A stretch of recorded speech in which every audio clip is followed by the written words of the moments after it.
Baik, bismillahirrahmanirrahim. Assalamualaikum warahmatullahi wabarakatuh. Alhamdulillah, kembali bersyukur kehadirat Allah Subhanahu wa taala. Wassalatu wassalamu ala sayyidina Rasulillah. Salawat dan salam kepada baginda Nabi Muhammad sallallahu alaihi wasallam. Allahumma salli wa sallim wa barik ala sayyidina Muhammad. Kita berdoa kepada Allah semoga mendapat syafaat dari Nabi Muhammad di yaumil akhir. Amin ya rabbal alamin. Alhamdulillah, di pagi Minggu yang berintik hujan ini kita dapat berkumpul kembali di musolah tercinta kita, Musolah Al-Husain. Bapak Ibu yang saya muliakan, satu hal yang luar biasa saya rasa, di sela-sela liburnya Bapak Ibu disempatkan waktu untuk tetap mengaji pada minggu pagi rutinitas kita. Nah, itu satu hal yang Allah nilai nantinya di sisi Allah Subhanahu wa taala. Berat Pak, berat Bu, melangkahkan kaki untuk bisa ngaji. Nah, ini satu cobaan yang besar, ya kan? Mending di rumah, hujan pula, tarik selimut tidurlah. Nah, tapi beda dengan Bapak Ibu sekalian yang alhamdulillah meringankan langkahnya dan satu keberkahan nanti di sisi Allah Subhanahu wa taala. Amin ya rabbal alamin. Oke, Bu. Pertemuan kita yang ketiga ini akan membahas tentang fikih. Mungkin kalimat fikih tersebut satu hal yang tidak asing di telinga kita semuanya. Karena aspek kehidupan kita ini enggak akan pernah terlepas dari yang namanya fikih. Ya kan? Mulai kita balik, kemudian kan itu junub. Nah, ada namanya mandi wajib. Nah, ini gimana dibahas di kajian fikih. Mulai kita transaksi jual beli dan sebagainya, ini juga pembahasannya di fikih. Jadi hampir seluruh lini kehidupan kita diatur di kitab fikih tersebut. Maka pada pertemuan ketiga kita ini akan kita bahas seputar masalah fikih. Kalau begitu, ada nggak kira-kira yang tahu fikih ini apa, Pak? Bu, ada yang tahu kira-kira fikih ini apa? Maka ulama menjelaskan fikih ini ialah al-ilmu bil ahkam. Artinya mengenal, mengetahui hukum-hukum. Hukum-hukum apa ini? Al-ilmu bil ahkami syar'iyyatil amaliyah. Mengetahui hukum-hukum secara praktis. Al-muqtasabu min adillatiha at-tafsiliyah. Yang diperoleh dari dalil-dalil yang terperinci. Dalil itu ya ada Al-Quran, ada hadis, ada nanti ijma' ulama, kesepakatan para ulama, ada nanti al-qiyas. Nah, ini merupakan adillah syar'iyah, dalil-dalil yang ditentukan oleh syar'i. Nah, penentuan inilah yang berperan penting siapa? Ulama. Nah, jadi dalam mengkaji ilmu fikih ini tidak akan pernah terlepas dari ikhtilaf, dari berbagai macam pendapat para ulama. Jadi Bapak Ibu sekalian, mohon maaf bagi kita yang mengaji fikih, kalau tidak terima dengan perbedaan pendapat, mulai dari sekarang mundur kajian fikih tersebut. Kenapa? Karena memang fikih itu membahas segala bentuk ikhtilafat, berbagai macam perbedaan pandangan ulama. Kayak kemarin kita bilang bahwa ada yang bilang dalam surah Al-Fatihah Bismillahirrahmanirrahim itu satu ayat dari bahagian Al-Fatihah. Tapi berbeda dengan ulama Hanafi. Mereka bilang Bismillah bukan bahagian, satu rangkaian ayat dari Al-Fatihah. Nah, ini kan ada terjadi perbedaan pendapat dari kalangan ulama. Makanya dijelaskan sama ulama, fikih itu, wahai saudara-saudara sekalian, adalah sebuah ilmu yang mengkaji tentang hukum-hukum. Baikkah dia itu wajib, baikkah dia itu sunnah, baikkah dia itu mubah, baikkah dia itu haram, baikkah dia itu makruh. Ini semua akan dibahas di kajian ilmu fikih kita. Kemudian ketika kita mendefinisikan fikih itu dengan untayan al-ilmu bil ahkam, mengetahui hukum-hukum Allah. Hukum Allah yang mana? Yang syar'i. Ya kan? Hukum ini apa? Maka dijelaskan juga sama ulama. Hukum ini adalah khitabullah. Hukum itu adalah perintah Allah Subhanahu wa ta'ala. Bapak bisa sholat, kenapa? Karena ada hukum, ada perintah yang nyuruh bapak sholat. Ya ibu bisa sholat, kenapa? Karena ada hukum, ada perintah yang nyuruh ibu untuk sholat. Kalau nggak ada hukum, nggak ada perintahnya, gimana kita mau sholat? Iya kan? Waalaikumsalam. Oke, sekarang kita di waktu pagi ini kita mau sholat zuhur, sah nggak? Enggak. Kenapa? Tapi perintah untuk sholat ada. Kenapa kita nggak boleh sholat? Nah, kenapa dia? Karena belum masuk waktunya. Ketika masuk waktu tersebut, barulah muncul perintahnya untuk melaksanakan sholat zuhur tersebut. Nah, begitu. Inilah pentingnya kita mengkaji ilmu fikih. Namun sebelum masuk ke pembahasan sana, hal yang paling utama harus kita bahas ialah Kitabut Thaharah.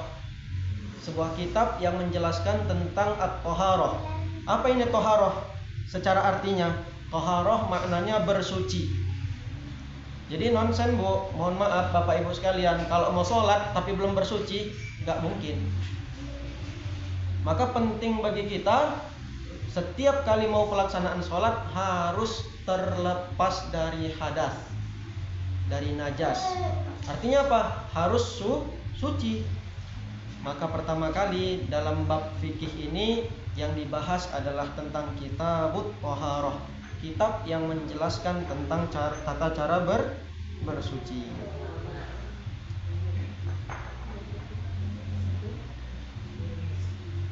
Dijelaskan secara etimologi, secara bahasa, thaharah artinya apa? An-nadhafah, bersuci. Wa amma syar'an, adapun secara istilah, thaharah ini fi'lu ma tustabahu bihi as-salatu. Sebuah perbuatan yang membolehkan untuk pelaksanaan sholat. Apa yang menyebabkan Bapak Ibu sekalian bisa melaksanakan sholat? Karena bersuci. Jadi kalau belum bersuci, belum boleh sholat, nggak boleh. Syarat wajibnya itu kalau orang mau sholat harus bersuci. Aimin wudu'in, samakah ada dia mau sholat harus berwudu. Ghuslin, atau dia mandi wajib bagi yang janabah atau yang selesai haid, nifas, wiladah. Nah ini selesai daripada itu harus mandi wajib. Wa tayammumin, serta bertayamum. Arti tayamum ini ketika dia faqdul ma', ketiadaan air menyebabkan dia boleh tayamum. Jadi misalnya di padang pasir lah kita, ini Pak, anggaplah kita berada di padang pasir. Nanti suatu saat Bapak Ibu sekalian seluruhnya dipanggil umroh, ya kan? Amin ya rabbal alamin. Rupanya dibawa ke sebuah tempat, mungkin sekaligus touring, melakukan perjalanan entah ke Taif entah kemana, didapati susah air ternyata, maka boleh bertayamum. Ketika faqdul ma, air itu nggak ada, ketentuannya wajib dulu dicari dia 40 meter ke depan, ke samping, ke belakang. Sudah, kalau nggak ada jangan dicari sampai 2 km, nggak usah. Nah, jadi ujungnya nanti apa? Nggak sholat pula dia. Nah, udah capek dia nyari kanan kiri depan belakang, nggak dapat, udah nggak sholat lah. Nah itu tidak juga boleh, nggak benar juga itu. Kemudian wa izalati najasatin, serta menghilangkan najis. Oke, saya sudah berwudu, rupanya kaki kita terkena najis. Kalau najis kena ke badan, wudunya nggak batal, tapi sholatnya tidak sah. Nah begitu. Jadi yang menghalangi wudu tersebut bukan kena najis, tapi keluarnya najis. Contoh, seorang yang sudah berwudu tiba-tiba buang air kecil dia. Nah maka status wudunya itu batal. Begitu. Atau dia buang angin, berhadas dia disebut, maka status wudunya tadi batal. Tapi kalau orang sudah berwudu, tiba-tiba mohon maaf di tengah jalan kena kotoran dia, maka yang wajib adalah mencuci kotoran tersebut sampai dia bersih, sampai hilang. Tidak perlu berwudu kembali. Karena berwudu kalau kena najis bukan batal wudunya, tapi wajib menghilangkan najis tersebut. Berbeda halnya dengan kita sholat. Kalau sekiranya kita sholat tiba-tiba kena najis, itu batal sholatnya. Maka dia harus ngapain? Bersihkan najis tersebut.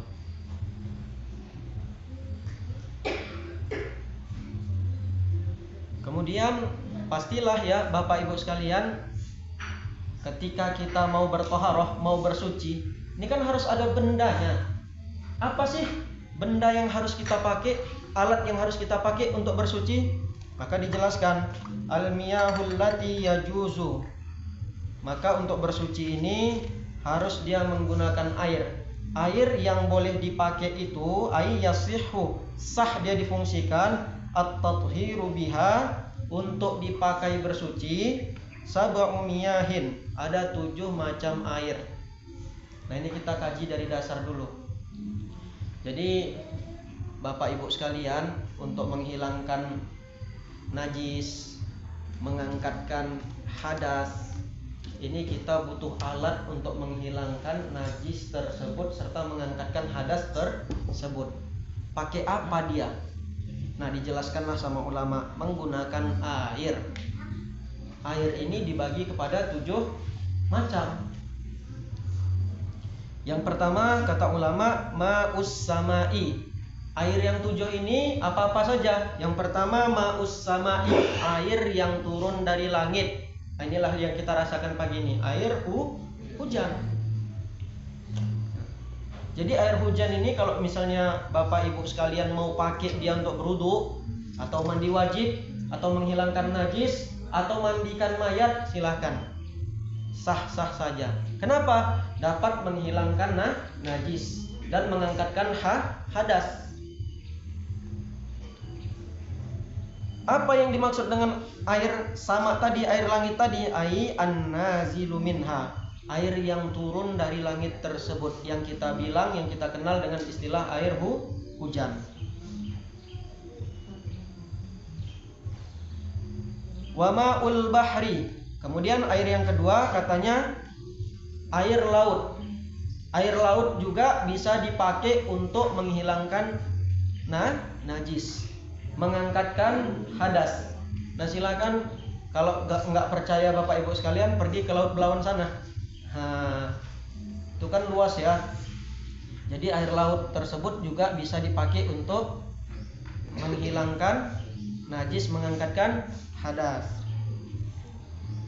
Yang ketiga wa ma'un nahri, air sungai. Nah air sungai ini dapat dipakai juga untuk ngapain? Bersuci, menghilangkan najis, mengangkatkan hadas. Nah ini silahkan. Tengok-tengok juga, ada yang sungainya itu memang dikhususkan dipakai untuk buang kotoran limbah pabrik. Nah ini nggak bisa juga. Nah kalau sekiranya limbah pabrik tersebut mencemari air sungai tadi, tetap nggak boleh dipakai juga. Maka tengok-tengok kondisi dan situasinya. Kemudian wama ulbi'ri, air apa ini? Bi'ir, air sumur. Nah air sumur ini walaupun kelihatan dia keruh, tapi dapat difungsikan untuk berwudukah dia, mandi wajib, mengangkatkan hadas, menghilangkan najis. Nah, boleh menggunakan air sumur tersebut untuk bisa bersuci.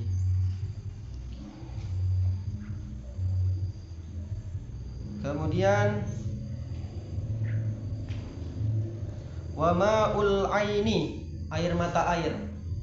Apa beda air sumur dengan air mata air, Bu? Oh, Pak.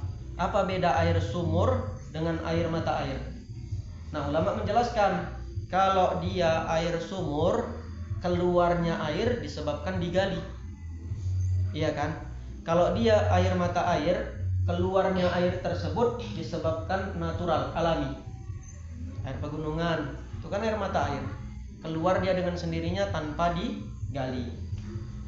Adapun air sumur, air mata air tetap bisa dipakai untuk menghilangkan najis, mengangkatkan hadas. Bebas dipakai untuk apapun. Nah,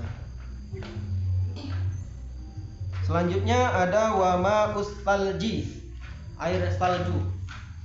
Air salju ini yang kayak mana? Kalau misalnya mohon maaf kita berada di daerah kutub, ya kan? Itu kan cuaca yang sangat ekstrem dinginnya menyebabkan air tersebut membeku, dia mengeras. Nah, sekiranya air tersebut cair juga, atau kita mau berwudu di kutub sana menggunakan pakai air es, sah-sah saja wudunya. Atau kita punya najis, menghilangkannya pakai air tersebut, sah-sah juga, gak jadi masalah. Beda halnya dengan air kulkas. Nah, air kulkas yang udah dimasukkan kulkas, ini tengok-tengok juga kayak mana bentuk airnya. Apakah diambil dari sumber awalnya adalah air yang suci, lagi mensucikan, kemudian dia dibatukan, dimasukkan freezer, dingin menjadi batu, kemudian dicairkan. Contoh, apakah boleh dipakai untuk berwudu, menghilangkan najis? Kalau sumber dasarnya adalah air yang mutlak, air yang bersih, suci lagi mensucikan, sah-sah saja. Nah, begitu. Kemudian wa ma'ul barodi. Apa ini ma'ul barodi? Ma'ul barodi ini adalah air embun. Bapak Ibu silahkan pakai untuk berwudu, menghilangkan najis, mengangkatkan hadas dengan air embun. Silahkan tampung air embun tersebut. Kemudian kalau dia banyak, bolehlah dipakai untuk berwudu, menghilangkan najis, mandikan mayat dan sebagainya, itu silahkan. Nah, 7 macam air inilah yang dijelaskan sama ulama. 7 macam ini disebut air mutlak. Jadi kalau misalnya Bapak Ibu sekalian ditanya, apa itu air mutlak? Air yang 7 ini. Yang 7 kayak mana ini? Maka dirincikan lagi sama ulama. Setiap air yang turun dari langit, keluar dari bumi, disebut dia air mutlak. Bisa ini Pak? Bisa Bu? Jadi misalnya ada orang bertanya sama kita, air mutlak itu apa? Kan sering kita kalau ngaji-ngaji kita dengar pakai air mutlak, air mutlak, air mutlak. Namun kita nggak paham air mutlak itu apa. Nah, maka dijelaskan air mutlak itu ialah air yang turun dari langit. Ada berapa air yang turun dari langit? Ada air hujan. Ada air apa lagi? Embun. Habis. Salju. Itu kan turun dari langit semuanya. Ada yang keluar dari bumi. Air apa? Laut. Mata air. Sumur. Air apa lagi? Sungai. Nah, maka 7 macam air ini disebut dia air mutlak. Air itu apa, Pak? Ini dia, nanti kita jelaskan, Pak. Jadi yang disepakati sama ulama, terkhusus dari kalangan madhab Syafi'iyah, kalau mau bersuci maka harus pakai air yang 7 macam ini dari salah satunya. Gak boleh yang lain. Ini kata madhab ulama Syafi'iyah. Gak boleh. Berbeda dengan madhab Hanafi. Madhab Hanafi bilang, silahkan saja kalau misalnya mau berwudu pakai air kelapa, pakai air teh, pakai air kopi. Kenapa? Karena airnya suci. Kalau airnya suci bisa dipakai untuk bersuci. Tidak dalam pandangan ulama Syafi'iyah.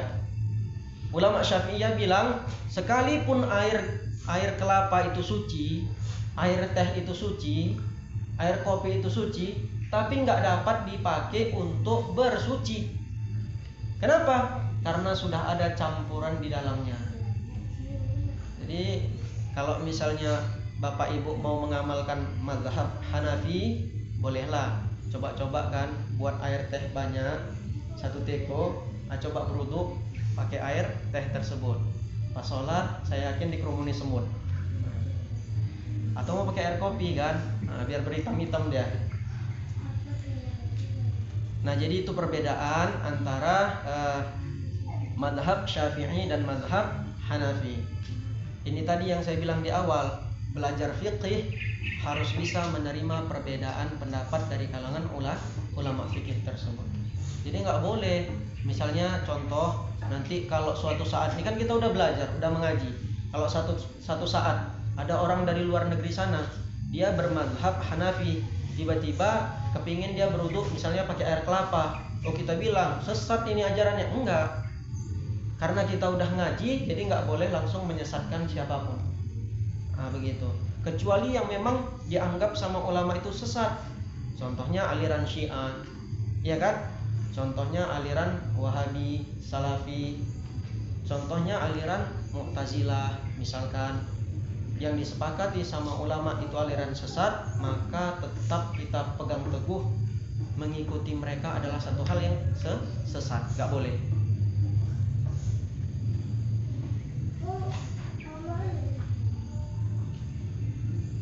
Jadi itu tadi ya Pak pertanyaannya kan, apakah boleh berwudu pakai air kelapa? Dijawab, boleh berwudu pakai air kelapa kalau mengikuti mazhab Hanafi.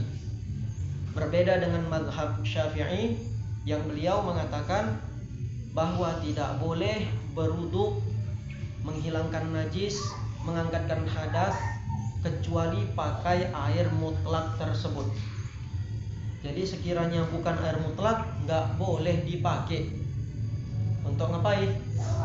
Menghilangkan najis, mengangkatkan hadas, mandikan mayat. Nah itu harus juga dia. Nah begitu. Tapi aneh juga Pak, kalau misalnya mayat dimandikan, contoh ini mazhab Hanafi, mayatnya dimandikan pakai air teh pula dia kan, bangkit dia, kopinya lah katanya.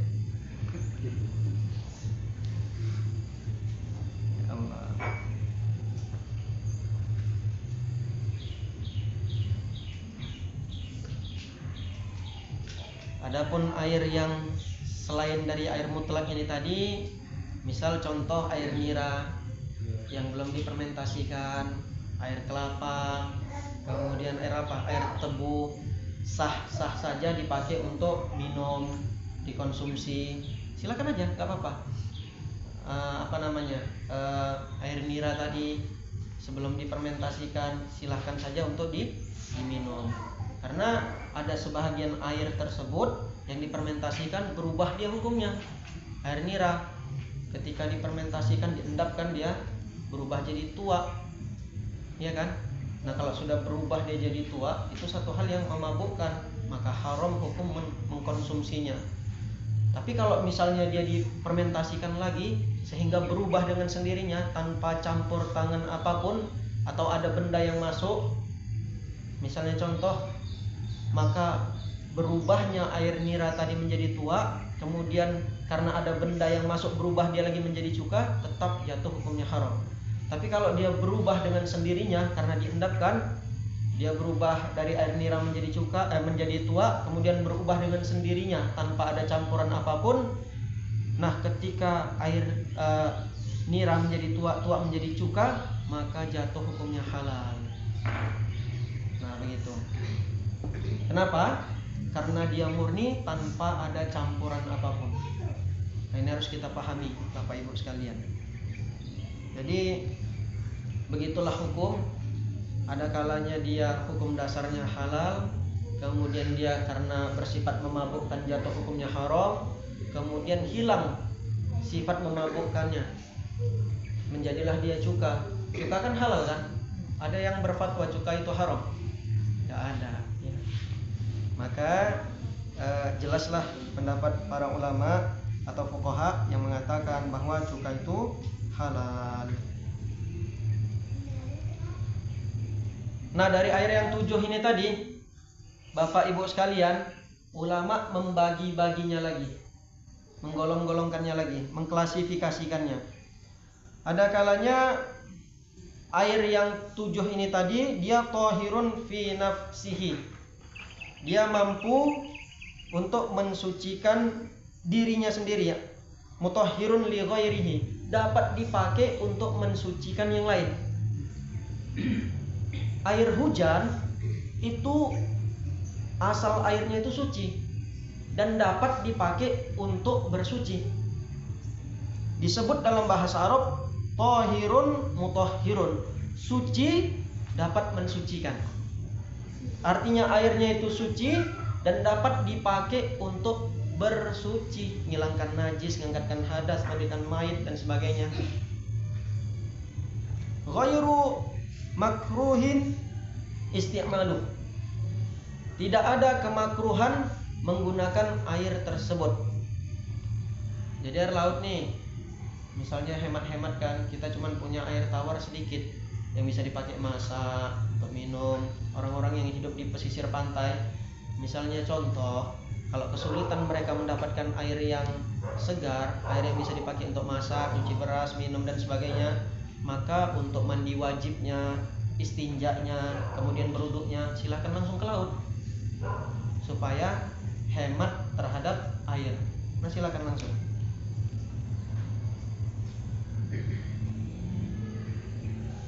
Kenapa? Karena menggunakan air tersebut enggak makruh. Wa huwal ma'ul mutlaq, itulah yang disebut dengan air mutlak. Apa tadi air mutlak, Bu? Pak, air yang turun dari langit, keluar dari bumi. Cuman ada 7, enggak ada yang lain.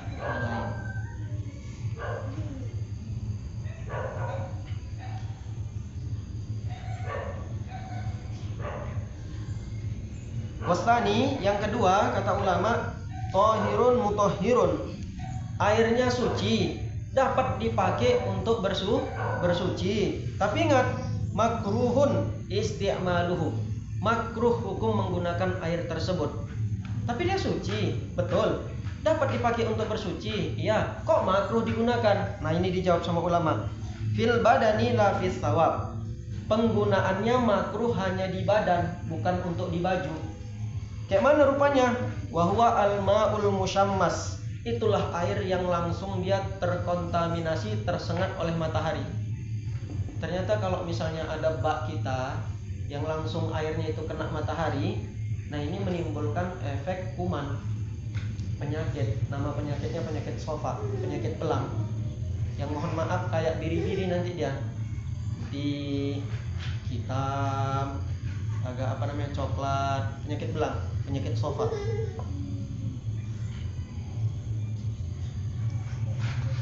Nah, air yang seperti itu yang langsung dia kena matahari, tengok juga Bu, bejananya. Bejana ini benda penampungnya.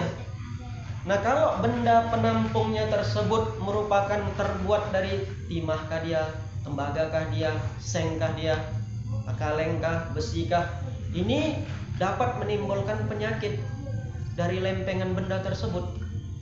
Tapi sekiranya alat penampungnya itu selain daripada yang disebutkan tadi, entah fiber dia, apalagi plastik, fiber, plastik tidak memunculkan satu sifat atau satu penyakit yang ada di dalamnya, maka sekalipun misalnya kena matahari, tapi kalau benda penampungnya adalah plastik, fiber dan sebagainya, maka tidak ada kemakruhan menggunakan air yang kena langsung sama matahari tadi. Tapi kalau sekiranya benda tampungnya, alat tampung tadi terbuat dari timahkah dia, besikah, atau kaleng, seng dan sebagainya, maka menggunakan air yang ada di dalamnya makruh. Kenapa? Karena dapat memunculkan penyakit dari logam-logam tersebut.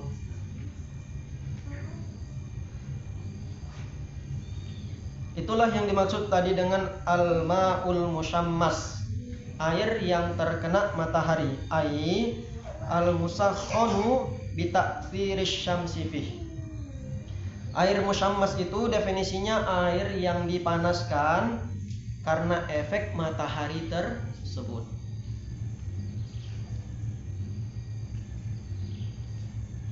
Dalam tanda kutip oleh ulama, apakah di negara kita berlaku, ibu bapak sekalian, apakah air yang kena sengatan matahari ini berlaku di negara kita? Dijawab, wa innama yukrahu syar'an, dimakruhkan secara syar'i di qatrin har, di negara-negara atau di negeri-negeri yang panas. Indonesia ini nggak panas, biasa aja dia. Ya, kalau yang panas contohnya di mana? Sudan. Di mana lagi contohnya? India. Di mana lagi contohnya? Di dekat Afrika. Panas luar biasa. Kami di Mesir itu pernah saya kena di derajat 47 derajat Celcius. Bayangkan itu. Masuk kita ke dalam bis, seakan-akan angin yang dari luar masuk ke dalam, kayak di open kita, Bu. Panasnya luar biasa. Apalagi Sudan. Wah, Masya Allah.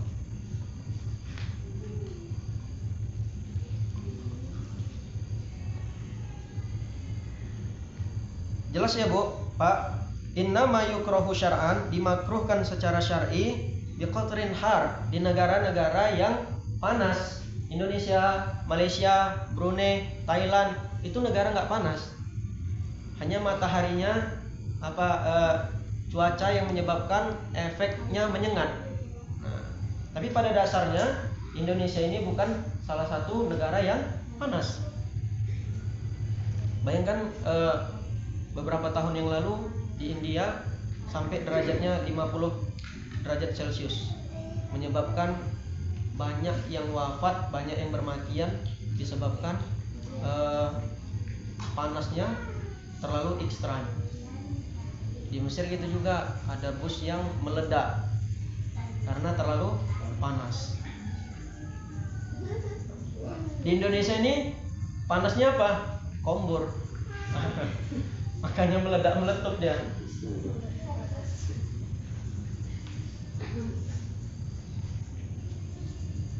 Itu pun tengok dua syaratnya tadi.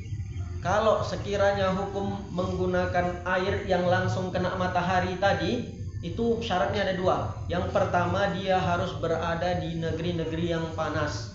Yang kedua, dia harus muntobak, terbuat dari sengkah dia, kaleng, dan sebagainya.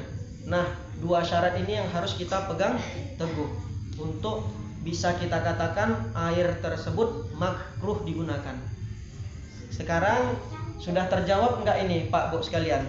Kalau sekiranya ada air yang kena matahari langsung, yang terbuat bendanya tadi dari sengkah, kaleng, dan sebagainya atau besi, tapi bukan di negara yang panas seperti di Indonesia, apakah makruh menggunakannya? Tidak. Nah, itulah jawabannya. Jadi kalau misalnya ibu punya blong, yang kan ada blong kaleng itu ya, nah kena dia matahari langsung airnya, gunakan aja. Kenapa? Ingat, Indonesia bukan negara yang panas, maka nggak berlaku hukum ini di negara kita. Gitu. Kadang kita yang mengaji-ngaji ini nggak detail-detail kali dijelaskan, jadi sehingga kita ragu dalam pelaksanaan hukum tersebut. Kita pernah dengar bahwa air yang tertampung dalam bejana, kalau dia kena matahari makruh menggunakannya. Sering kita dengar. Cuman yang seperti apa? Nah, maka duduknya kita di sini untuk menjelaskan kajian tersebut.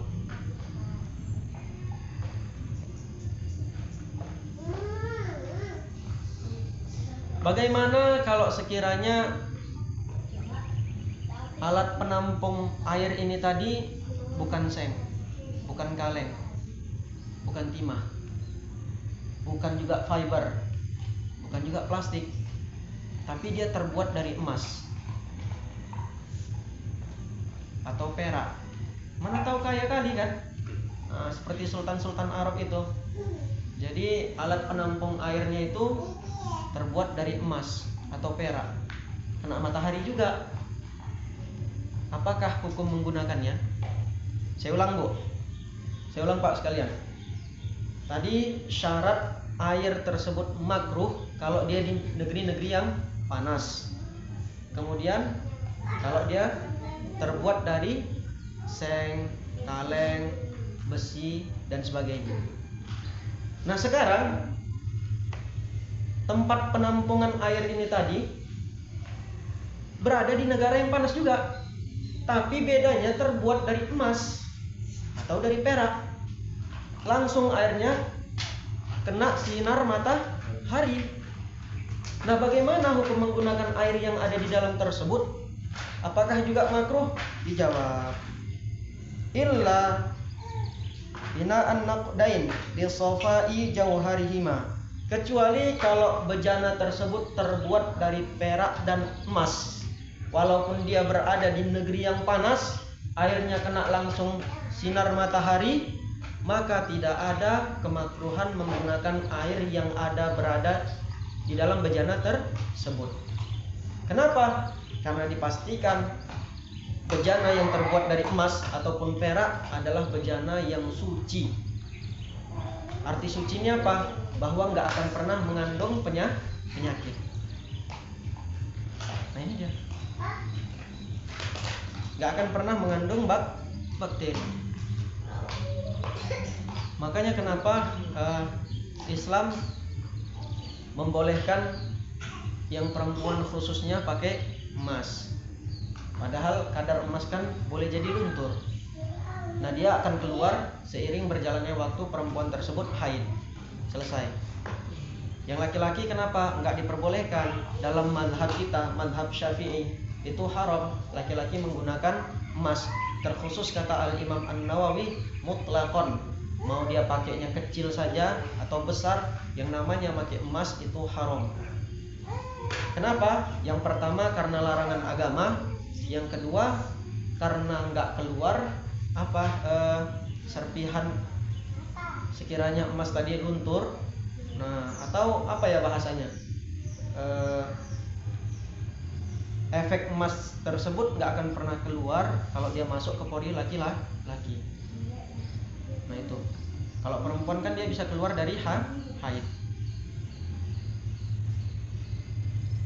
Berbeda dengan perak, silahkan kalau laki-laki mau pakai perak silahkan, dibolehkan oleh syar'i.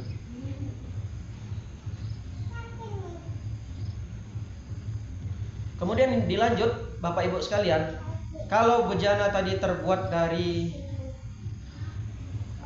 seng, iya kan, atau sejenisnya kaleng, besi, terletak di negara yang panas. Ingat, dalam keadaan sengatan matahari tersebut nggak boleh kita pakai airnya. Namun kalau sekiranya sudah redup, matahari sudah tertutup, ini kan bejana tadi udah nggak kena sinar matahari lagi, sudah nggak panas, maka boleh dipakai air yang ada di dalamnya. Hilang juga kemakruhan tersebut. Maka silahkan, walaupun dia berada di negeri-negeri yang panas, alat penampungnya terbuat dari seng, kaleng dan sebagainya, maka ketika matahari tersebut sudah redup, sudah nggak panas lagi, air yang ada di dalam bejana tadi sudah lagi juga tidak panas, pakailah air tersebut, dengan sendirinya hukum kemakruhan tersebut hilang.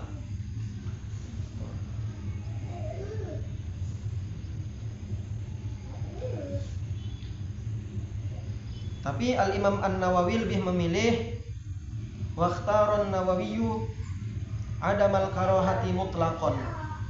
Al-Imam An-Nawawi bilang, Al-Imam An-Nawawi ini ulama yang bermadzhabkan Syafi'i. Jadi ada, kalau dalam fikih itu ada mujtahid mutlak, ada mujtahid madhab, ada mujtahid fatwa. Nah, Al-Imam An-Nawawi merupakan mujtahid fatwa. Jadi beliau berhak untuk memfatwakan ini bisa digunakan, ini nggak bisa, ini boleh difungsikan, ini enggak. Nah itu kerjaan siapa? Al-Imam Nawawi dari mazhab Syafi'iyah.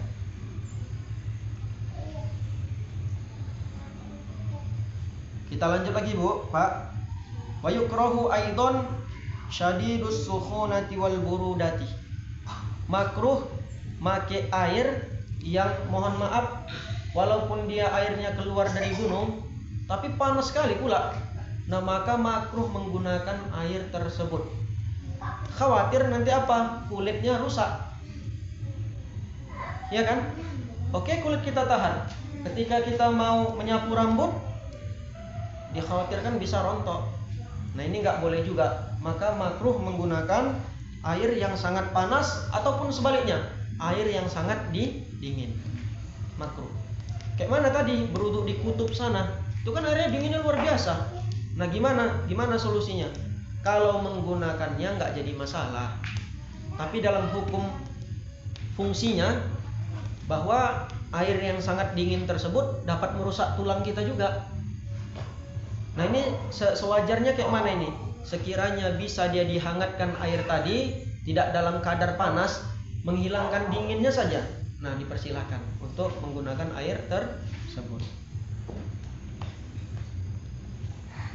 Udah berapa tadi, Pak? Yang pertama air thahirun mutahhirun ghairu makruh isti'malu. Suci lagi mensucikan, enggak makruh digunakan. Itu disebut air mutlak. Kemudian ada yang suci bisa mensucikan juga tapi makruh digunakan. Itu tadi yang disebut, contohnya yang mana? Air yang langsung terkena matahari. Kemudian yang ketiga, wal qismus tsalitsu. Bahagian yang ketiga, thahirun fi nafsihi. Air itu suci dia. Tapi ingat, ghairu mutahhirin li ghairihi. Enggak dapat dipakai untuk mengangkatkan hadas, menghilangkan najas. Artinya enggak bisa dipakai untuk bersuci. Wa huwal ma'ul musta'mal. Itulah yang dimaksud dengan air musta'mal. Ada yang tahu air musta'mal ini, Bu? Pak, air musta'mal ini apa? Pada basuhan pertama jatuh percikan, basuhan wajib, jatuh percikan tersebut ke dalam ember yang kita tampung untuk berwudu, kurang pula dia 2 kullah. Nanti kita jelaskan 2 kullah itu apa. Maka menggunakan air yang ada di ember tadi jatuh hukumnya air musta'mal. Maka air musta'mal airnya suci, tapi nggak boleh lagi dipakai untuk bersuci. Nggak boleh dia dipakai untuk mandi wajib, nggak boleh dia dipakai untuk berwudu, nggak boleh dia dipakai untuk menghilangkan najis, nggak boleh dia dipakai untuk apa lagi? Mandikan mayat. Nah, ini itu harus kita pahami. Kan kita berwudu itu kan sering nampung air pakai ember. Embernya kecil pula, kayak ember-ember timba biasalah. Tiba-tiba kecipratan pada basuhan pertama yang wajib masuk dia ke dalam ember tersebut, dipastikan nggak boleh digunakan lagi karena statusnya sudah musta'mal. Tapi kalau belum kita pakai untuk berwudu, belum kita pakai untuk bersuci, nah misalnya contoh kita mau nimba, mau pakai air tadi hanya untuk minum, percikannya masuk ke dalam, air yang ada di dalam tidak bisa tidak bisa dihukumkan namanya musta'mal, tapi tetap airnya suci lagi mensucikan. Standar dia tergolong kategori musta'mal kalau kita pakai untuk yang wajib, wudu yang wajib, basuhan pertama masuk cipratannya ke dalam, udah musta'mal. Atau mandi wajib, masuk basuhan pertama itu cipratannya ke dalam air juga, udah disebut musta'mal.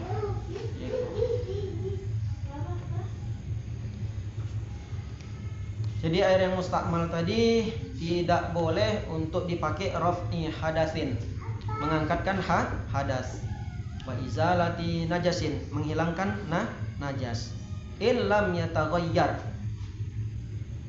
sekalipun dia tidak berubah, walam yazid waznuhu ba'da infisalihi ammakan, tidak pula bertambah kadar air tersebut ba'da infisalihi ammakan, setelah dia terpisah dari semula. Gini Bapak Ibu sekalian, sama kita pahami. Dalam kadar fikih ini, dalam pandangan ulama, terkhusus dari mazhab kita, pandangan ulama Syafi'iyah, bahwa standar air tersebut tidak lagi dikatakan dia mustakmal kalau dia cukup 500 ritel. Apa itu 500 ritel? Satu ritel itu 8 ons. 8 kali 5 berapa? 40 ya.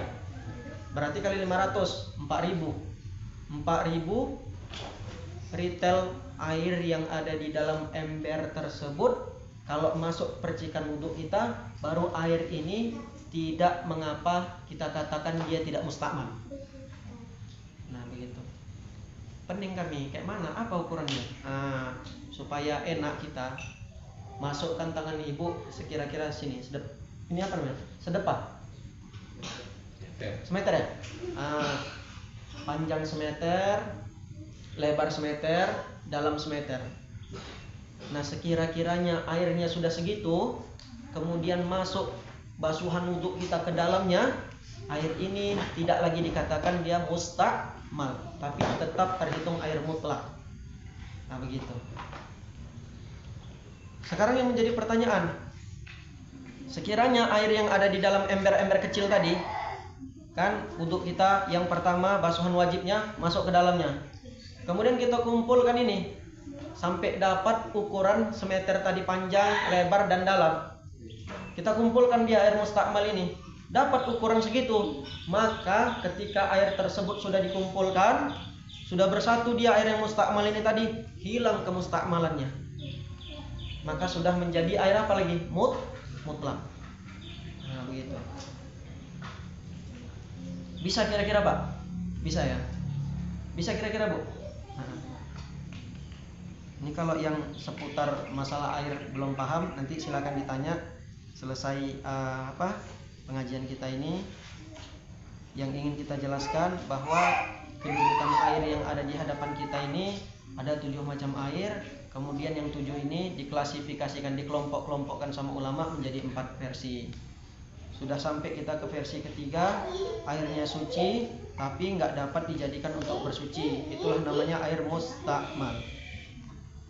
Ada selain air mustakmal ini, dia airnya suci, tapi nggak bisa dipakai untuk bersuci juga. Ada nggak? Ada. Air apa tadi? Air kelapa, ya kan? Air teh. Ini suci nggak? Ya suci. Kalau nggak suci nggak boleh ibu minum. Nggak boleh manusia minum makan yang najis, ya kan? Berwudu pakai air tua, ya jelas lah. Namanya tua aja bernajis. Tapi berwudu pakai air teh dalam mazhab Hanafi gimana? Boleh. Ulama sepakat berwudu pakai air yang najis haram. Ini kan nggak najis. Maka dalam mazhab Hanafi diperbolehkan wudu pakai air teh, kopi, kelapa, air tebu, silakan. Boleh-boleh juga lah Pak, mana tahu suatu hari kan mati air di Marelan nih, kelapa banyak depan rumah. Tampung airnya wudu pakai air kelapa. Baru tetangga samping nanya, udah agak lain memang nenek itu ya.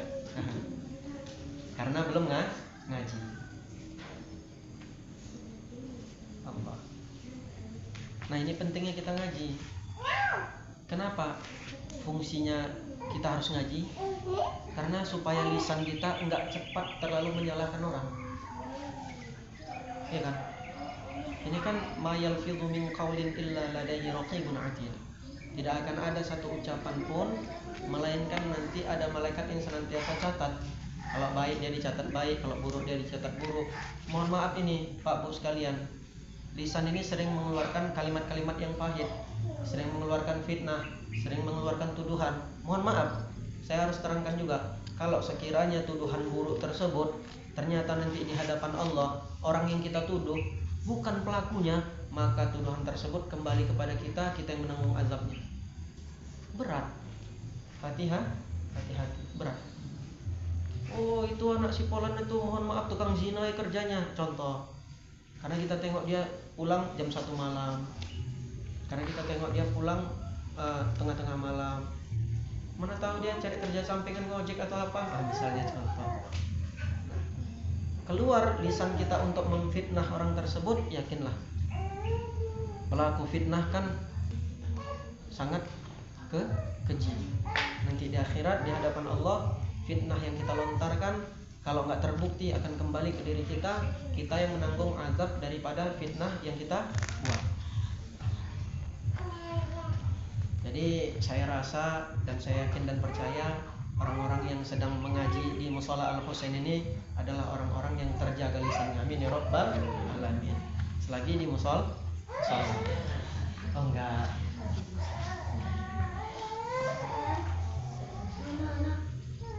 Ya udah bu, orang sana. Orang sini mencontoh juga. Ya alhamdulillah. Jadi seputar tentang at-thaharah ini pembahasannya sangat panjang, Pak. Sangat panjang kajian tentang bab at-thaharah. Karena memulai apapun hampir rata-rata itu dianjurkan untuk berwudu, bersuci. Contoh kayak kita mau ngaji nih, dianjurkan Bapak untuk berwudu dulu. Iya kan? Mau sholat wajib hukumnya berwudu dulu. Mau tawaf wajib hukumnya berwudu dulu. Ya. Mau apa lagi? Baca Al-Qur'an harus berwudu. Pembahasan mana yang kita cari tentang berwudu? Di bab atau di kitab Thaharah. Bersuci.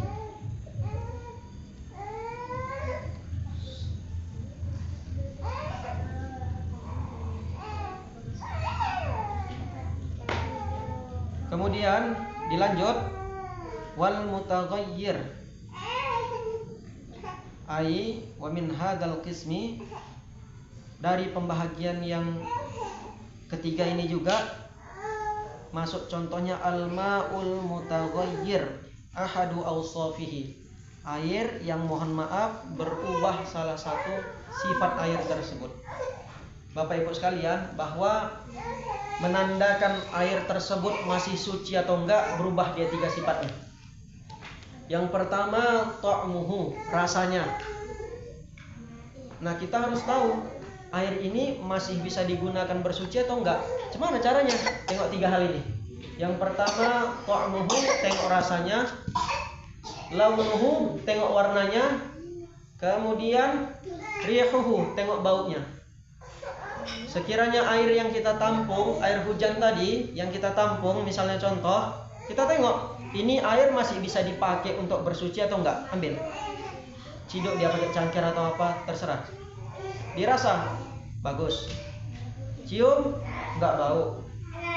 Kemudian kita lihat enggak berubah warnanya, dipastikan air ini suci lagi menyucikan. Gimana dengan air sumur bor? Yang keluar dia keruh pula warnanya. Nah, tak jadi masalah karena dia keluarnya alami. Tak jadi masalah. Air sungai yang begitu dia dari hulu ke hilir, keluar jalan dia air tersebut, membawa efek bepasirkah dia, kemudian keruh dia bertanah dan sebagainya. Apakah itu juga bisa digunakan? Ya. Kenapa? Karena dia berubah dengan sendiri. Tapi tengok juga lah Bu, Pak. Kalau yang ngalir dari atas ke bawah, ikan badu kuning pula dia. Biarlah dulu dia numpang lewat. Jangan pula kita biarkan situ dia mau lewat, situ kita berwudu. Enggak, biarkan dulu dia lewat. Kadang kan banyak orang kurang kerjaan di sungai.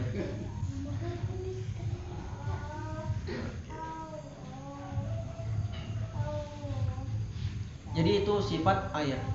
Cara menandakan air itu suci atau tidak dapat kita lihat dari 3 sifat tersebut. Tengok rasanya, tengok warnanya, tengok baunya. Nah, kalau misalnya berubah salah satu aja, jangan semua, salah satu aja, dipastikan air tersebut nggak bisa dipakai lagi. Ya Pak ya.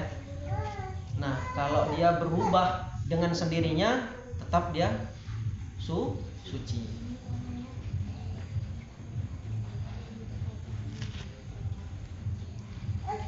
Kemudian dilanjut wal qismur rabi'.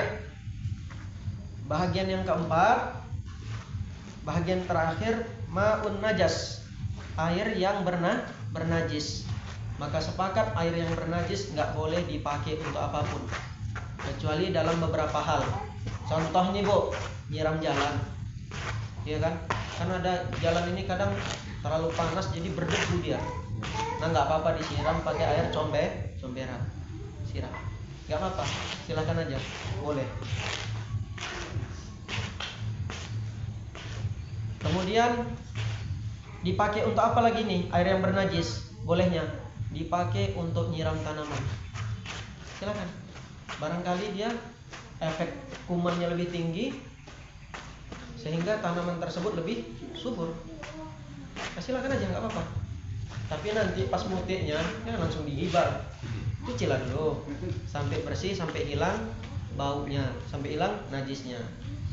Kan biasa itu kalau kita tengok di karo-karo sana pakai apa, orang nanam kol, ya kan, pakai kotoran-kotoran, nanam tumbuh-tumbuhan, pakai kotoran-kotoran pupuknya dan sebagainya. Nah itu boleh nggak? Boleh, sah-sah saja. Orang Islam boleh nggak konsumsinya? Boleh, tapi ingat harus dicuci sampai bersih, hilang najisnya, hilang baunya. Silakan aja.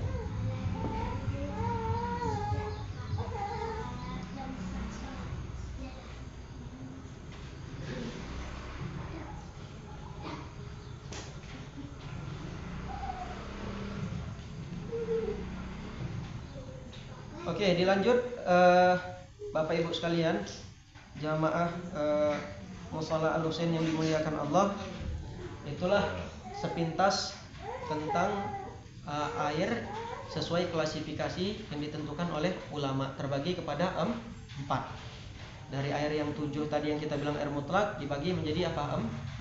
4 klasifikasinya. Nah yang terakhir kata ulama itu air bernajis.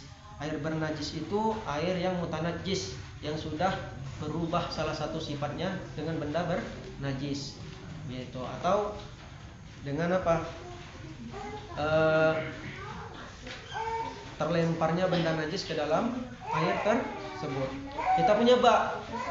Nah, ini jadi kajian juga Bapak Ibu sekalian.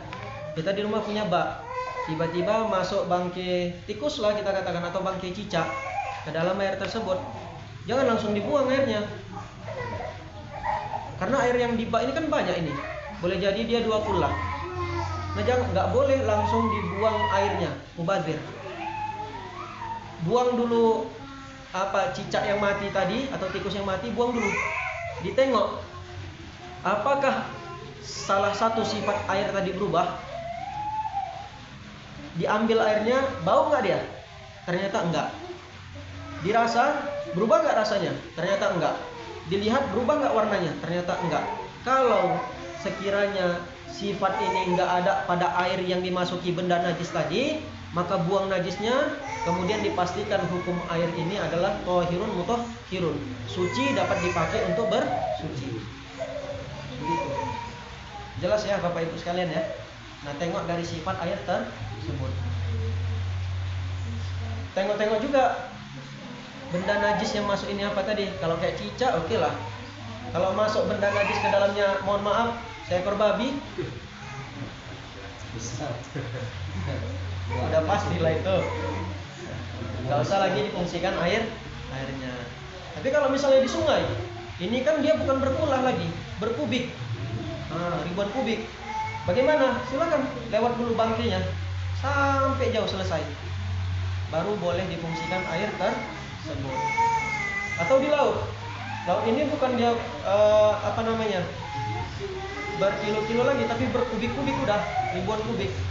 Jadi kalau misalnya memfungsikan air tersebut, walaupun masuk benda najis yang besar kayak bangkai babi, silakan agak lewatkan dulu dia, baru boleh fungsikan air tersebut. Berbeda dengan sungai yang memang dipakai alirannya tersebut untuk buang limbah. Kayak di sini mana Sungai Denai. Nah, itu dipakai memang sengaja untuk buang limbah, tak boleh lagi digunakan. Karena di dalamnya sudah mengandung berbagai macam unsur penyakit.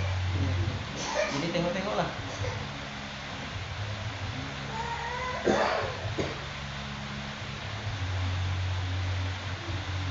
Nah itu tadi air yang kita tampung. Kalau misalnya cukup 2 kullah tadi hitungan semeter panjang, semeter dalam, semeter lebar. Nah itu hitungan 2 kullah. Kalau masuk benda najis nggak berubah sifatnya, maka silahkan saja dipakai lagi gitu. Tapi kalau misalnya cuma seember dia masuk pula, jatuh lalat ke dalamnya, lalat tidak mempengaruhi najis tersebut, angkat lalatnya, silahkan pakai airnya. Tapi kalau masuk bendanya agak besar sedikit, benda bernajisnya kayak cicak dia atau tikus, nah dipastikan itu udah bernajis. Gak usah lagi diperiksa-periksa, dicium bau apa segala macam. Masuk benda yang seperti itu, dipastikan karena dia kurang dari 2 kullah, maka bernajis secara otomatis.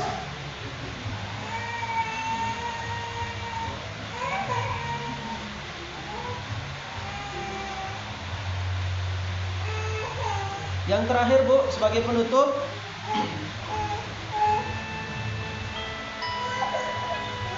wa tarakal musannifu qisman khamisan. Kan cuma ada 4 tadi. Klasifikasi air yang 7 dikelompokkan ulama menjadi 4. Sementara di dalam kitab ini Syarhul Alama Asy-Syaikh Muhammad bin Qasim Al-Ghazi Fathul Qadir di Syarhi Al-Fadhil Takrib dijelaskan tarakal musannifu qisman khamisan. Si musannif meninggalkan part atau bahagian ke-5. Kalau tadi di sana ada air mutlak, ada air musyammas, ada air mustakmal, ada air najas. Yang kelima ternyata nggak disebutkan sama ulama, maka kita bahas di sini. Apa itu air yang kelima? Al-ma'ul mutahhiru al-haram.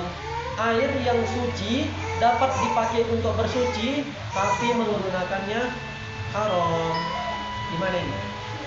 Airnya suci, dapat dipakai untuk menghilangkan najis, mengangkatkan hadas, tapi dia haram digunakan. Seperti apa? Air curian. Bapak ibu kehabisan air mau berwudu, tengok tetangga punya air banyak, nggak izin, langsung pakai aja. Bagus, makainya untuk berwudu, tapi kan nggak izin, sama dengan nyuri, gosok. Bagaimana hukum menggunakan air tersebut? Airnya kalau misalnya bapak ibu pakai itu, wudunya tetap sah, ma'al hurmah, sekaligus dapat dosa haram.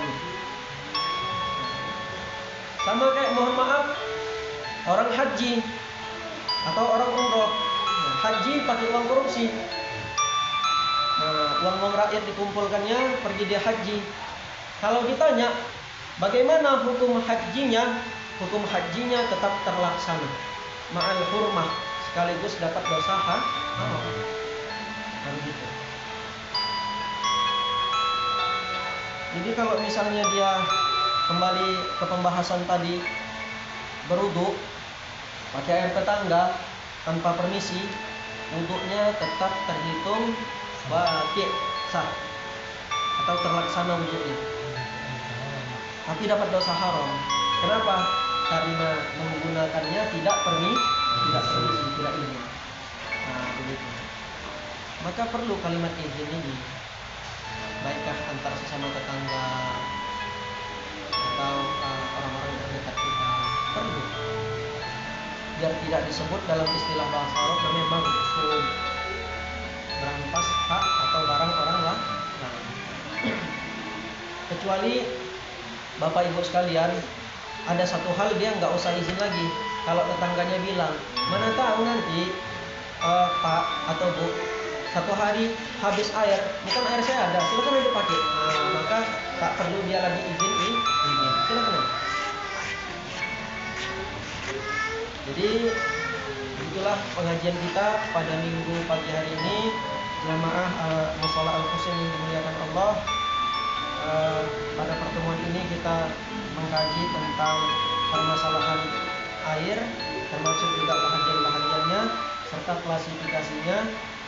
Saya harap ke depan kita sudah tidak buta lagi terkait masalah air, penggunaannya, mana-mana yang dia bisa digunakan, mana yang nggak boleh digunakan. Mungkin Barangkali ada jamaah yang mau bertanya seputar masalah kajian kita ini, dipersilakan dengan segala hormat. Silakan diminum dulu Bapak Ibu sekalian.